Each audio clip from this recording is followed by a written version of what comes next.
Muhtaram muxlislar, siz O'zbekistonning barcha hududida 30 kun amal qiladigan megabayt kodlarni xarid qilishingiz mumkin. Ekrandagi rasmlarni skrinshot qilgan holda mazkur xizmatlardan foydalaning. Aytgancha, xarid qilingan internet to'plamingiz 30 kunda tugamagan bo'lsa, yana xohlagan megabaytni yoqib, qoldiq megabaytga qo'shilib takror cho'zilishi mumkin. Kodlarni xarid qilish uchun hisobingizda ko'rsatilgan summadan kamida 1000 so'm ortiq bo'lishi kerak. Assalomu alaykum muhtaram muxlis. Siz bilan har doimgidek o'zining siz ko'pdan buyon so'ragan aniq faktlarga ega tarixiy ma'lumotlar ila siz sevgan va siz kutadigan kanal Turfa Olam. Mazkur sondagi roligimiz orqali biz sizning e'tiboringizga mavzudan anglaganingizdek Ikkinchi jahon urushi nomli qonli qirg'inning rejissyori Adolf Gitlerning nima uchun aynan Yevropani yevreylardan tozalashga harakat qilgani bilan bog'liq aniq faktli ma'lumotlarni taqdim qilamiz.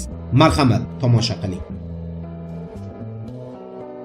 Adolf Gitler haqida buni bilasiz. Turfa Olam garchi YouTube bu vahshiy shaxs haqidagi roliklarni ro'yxatga olmasa-da, juda ko'p rolik taqdim qilgan. To'g'risini aytsak, Adolf Gitler shaxsiyatini juda, ishonavering, juda ko'p o'rganganmiz. Hozir YouTube'da mavjud bo'lgan va ko'plab rus, qolaversa, boshqa tillardagi telekanallar orqali taqdim qilinadigan Gitler haqidagi roliklarda faqat birgina gap aylantiriladi. U ham bo'lsa yevreylar masalasi. Gitler nomini yozilgan roliklarni barchasida bu iblisning yerdagi soyasini, yevreylarni irqiy jihatdan past darajada ko'rgani uchun yo'q qilgan deb gapirishadi. Biz bu umuman noto'g'ri fikr demoqchi emasmiz. Biroq bu Gitlerni yevreylarga bo'lgan nafratining asosiy sababi emas.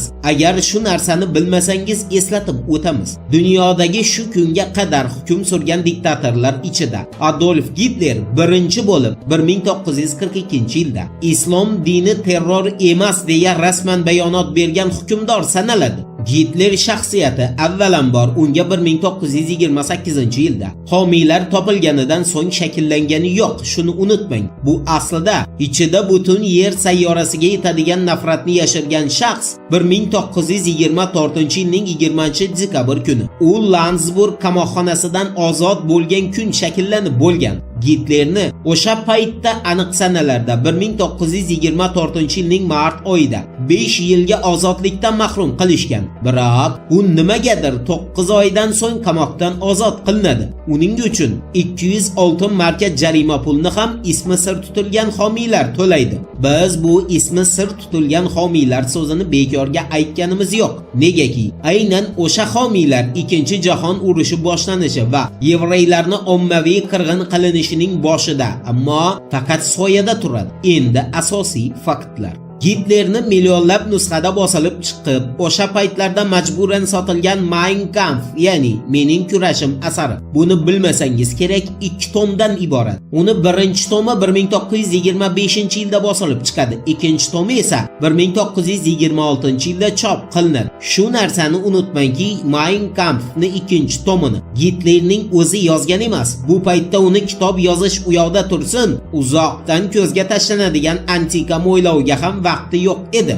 Mein Kampfni yozib qo'ying. Birinchi qismi shaxsan Adolf Gitlerning qalamiga mansub va uni Gitler qamoqxonada 9 oy davomida yozadi. Yevreylar va irq masalasi esa o'sha Mein Kampfning birinchi tomini 11-bobida o'ta aniq va tushunarli qilib yozilgan. Mein Kampfni o'qigan odam ishonavering, yevreylarni shu kitobdan so'ng haqiqatdan yomon ko'rib qoladi. Aynan mana shu sababdan u kitob hozirgi kunda juda ko'p mamlakatlarda taqiqlangan adabiyotlar ro'yxatiga kiritilgan. Mein Kampfda Gitler yevreylarni yerga, aniqrog'i yer sayyorasiga umuman keraksiz xalq deb yozadi. Shu bilan birga yevreylar qatorida u lo'lilarni ham tilga oladi.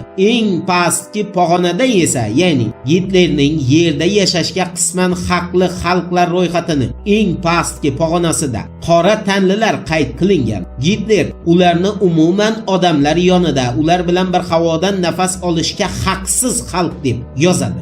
Endi rolik boshida aytganimiz yevreylarni qirg'in qilishga asosiy sabab va maxfiy homiylar haqida to'xtalamiz.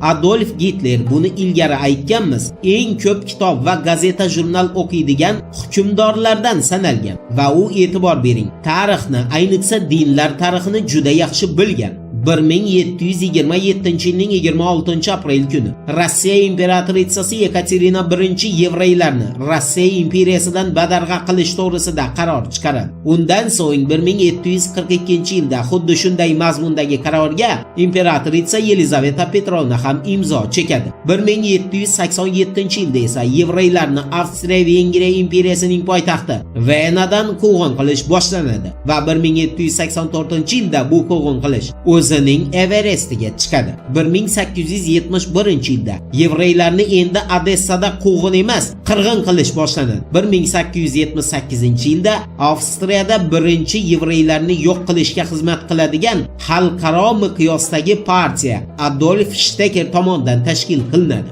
1917-yilning 28-mart kuni Falastinda Jamol Poshsho Quddusdan, Yaffodan va Tel Avivdan barcha yevreylarni quvib solishga buyruq beradi. Hozir biz keltirgan quvg'in va qirg'inlar esa Adolf Gitlerning yonida holva emas, holvacha bo'lib qoladi. Bu yangilik emas. Endi siz kutgan faktni aytamiz.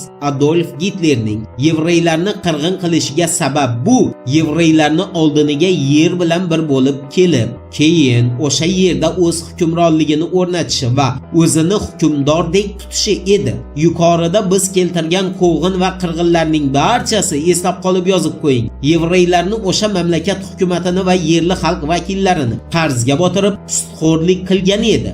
Gitler esa bu holatni, ya'ni yevreylarni foizga pul berib, qarzga botirib, keyin o'sha odamlarni uyini tortib olib, bola chaqasini ko'chada qoldirayotganini o'z ko'zi bilan ko'rib katta bo'lgandi va bir paytlar Gitlerning oilasi ham yevrey sudxo'rlardan yetarli darajada azob ko'rgandi. Buni balkim bilishingiz kerak. Yevreylar Xudo yerni biz uchun yaratgan va qolgan barcha xalqlar bizga tobe bo'lish kerak deb o'ylaydi. Aniqrog'i ularning aslida yo'qlikka mahkum bo'lgan dinida shunday yozilganmish. Xuddi shunday sabablarga ko'ra aslida umuman yersiz va vatansiz hisoblangan yevreylar Gitler hokimiyatga talpanayotgan paytda butun Yevropani eng kerakli iqtisodiy jabhalarni qo'lga olib bo'lgandi va ular haqiqiy yevropaliklarni bo'ynigacha qarzga botirib, qashshoqlikka mahkum etib, o'zlari ularning yerida turib, ularni ustidan kulishni boshlagandi. Aniq haqiqat esa bunga chek qo'yish kerak edi va shunday bo'ldi ham.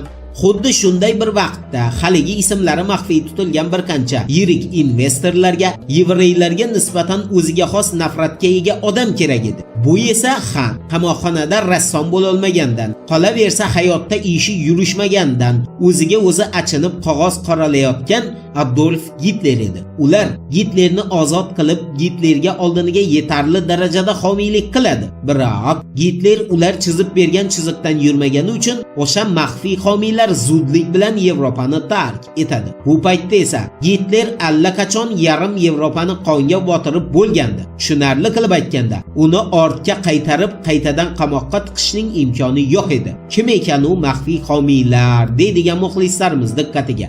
1920-1933 yillar davomida Yevropa mamlakatlarining barcha shaharlaridagi yirik banklar boshqaruvchilari, shuningdek, yirik ishlab chiqarish zavodlarining sohiblari bo'lgan kishilar deb javob beramiz. Bilib qo'ying, siyosat shunday narsaki, ma'lum bir davrda ma'lum bir ishni qilishni vaziyat taqozo etadi. Agar bu ish millionlab odamlar qonini to'kishni talab qilsa ham, Gitlerning nafaqat Yevropa, balki dunyo katta sahnasida paydo bo'lishini ham o'sha davrdagi siyosiy vaziyat taqozo etgandi. Gitlerni yevreylarni qirishiga, qisqa so'z bilan aytganda, irqiy kamsitishdan boshqa yana yevreylarni hukmron bo'lishga, qonidagi intilishi va o'zgalarni o'ziga qaram qilishga intilish sabab bo'lgan edi. Ular bugungi kunda ham jahonning eng kerakli iqtisodiy nuqtalarini boshqarmoqda va bu hozir ham kimlarnidir g'ashini keltirib, jig'iga tegib turibdi. Toma ko'l bo'lib, ko'l dengizga aylanib toshgan vaqtda